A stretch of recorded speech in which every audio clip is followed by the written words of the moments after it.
Live Jharkhand breaking स्वागत करता है अपने दर्शकों का।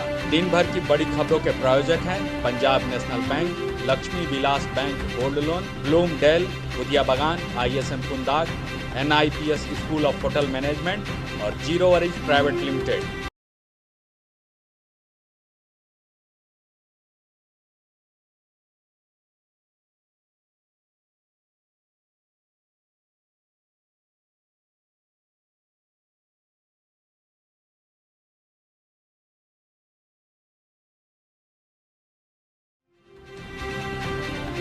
सुप्रीम कोर्ट ने कहा, लॉकडाउन के दौरान एक राष्ट्र एक राशन कार्ड योजना अपनाने पर विचार करे केंद्र सरकार।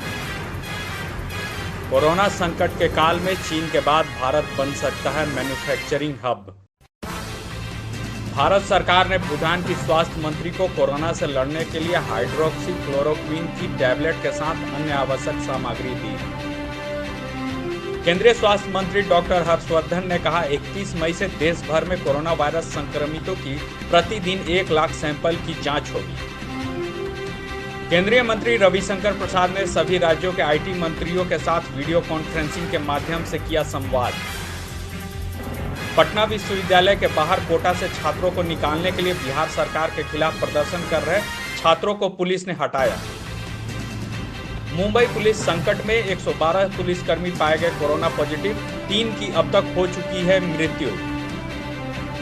पंजाब के सामने बड़ी चुनौती, राज्य में प्रवेश कर रहे करीब 3000 लोगों का करना होगा टेस्ट। कोरोना संकट को देखते हुए देश भर में ट्रांसजेंडर समुदाय ने केंद्र सरकार से विशेष सहायता पैकेज देने की मांग की। कोरोना मरीजों की मदद को आगे आए तबलीगी जमात के सदस्य, मुंबई में किया प्लाज्मा डोनेट पहला जमाती।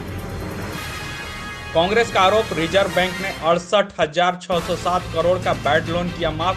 50 डिफॉल्टरों की सूची में पतंजलि के बाबा रामदेव, मेहुल चौकसी भी हैं शामिल। पंजाब की कैप्टन अमरिंदर सिंह की सरकार ने दूसरे राज्यों में फंसे बच्चों को लाने के लिए 953 बसों की व्यवस्था की। पुणे में फंसे झारखंड के अंतुल अंसारी और 17 सदस्यों को रिस्पांस टीम की मदद से सूखा राशन उपलब्ध कराया गया। नासा की ओर से प्रकाशित रिपोर्ट के अनुसार उत्तर भारत में वायु प्रदूषण 20 साल के निचले स्तर पर पहुंच गया है। कोरोना वैक्सीन तैयार करने के लिए दुनिया भर की लैब में हो रहे हैं परीक्षण। डिजिटल भारत के निर्माण हेतु सरकार ने कई कदम उठाए हैं, जैसे डिजिटल भुगतान का विस्तार, पोस्टल पेमेंट बैंक, सामान्य सेवा केंद्रों का विस्तार। इसी श्रृंखला में ग्रामीण भारत में पंचायती राज मंत्रालय की यह कड़ी पंचायतों के परिवर्तन हेतु है। ई-ग्राम स्वराज एप्लीकेशन पंचायतों के संचालन के लिए उपयोगी एकीकृत टूल है, जिससे पंचायतों में किए गए कार्यों की प्रभावी निगरानी सरलता से की जा सकती है। इस एप्लीकेशन से न केवल पंचायतों की गतिविधियों की रिपोर्टिंग में सुधार होगा, बल्कि योजना की व्यापकता बढ़ेगी। ई-ग्राम स्वराज एप्लीकेशन से किसी भी ग्राम पंचायत की पूरी जानकारी एक ही स्थान पर मिल जाएगी। सशक्त पंचायतों से ही होगा सशक्त भारत का निर्माण। ई-ग्राम स्वराज एप्लीकेशन देश की पंचायतों को समर्पित है। लाइव झारखंड ब्रेकिंग की अपील, कोरोना वायरस के संक्रमण से बचने के लिए घरों में रहें और सुरक्षित रहें। प्रधानमंत्री नरेंद्र मोदी ने भी कहा है, जान है तो जहान है।